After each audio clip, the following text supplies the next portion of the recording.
sticker over the tank opening. Then he set the cloth on fire. After that, he dragged his injured leg and walked into the pharmacy. The sticker burned through. The fuel tank exploded instantly.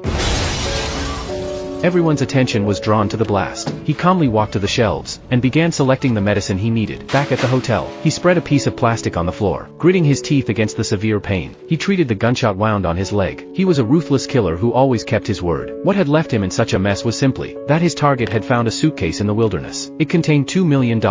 Moss had wanted to keep the money for himself, but he had no idea there was a tracker hidden in the case. Because of this, Anton and Moss had exchanged intense gunfire the previous night. To escape the pursuit, Moss had dragged his injured body across the US-Mexico border. He threw the money under a border bridge.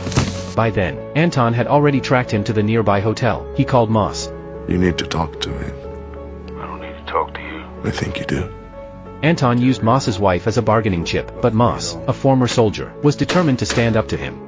The next day, Moss retrieved the suitcase from under the bridge. He contacted his wife. They agreed on a meeting spot. Moss planned to hand over the money to her, and tell her to flee far away. Moss's wife along with her mother, got ready to leave, completely unaware that a group of Mexicans was following them. Upon reaching the station, the wife went to buy tickets. The Mexicans approached to strike up a conversation. The unsuspecting mother revealed their destination. The wife called the police. She hoped the sheriff would protect Moss. Meanwhile, Anton was already on his way to their destination. Moss arrived at the destination ahead of schedule. He was chatting with an attractive woman, totally oblivious to the killer approaching from behind. No sooner had the sheriff arrived at the scene than he heard the sound of gunfire. A group of Mexicans fled in a hurry. The horrific scene before the sheriff made him realize something terrible had happened, and at the hotel entrance, he found Moss already dead. The sheriff had arrived too late.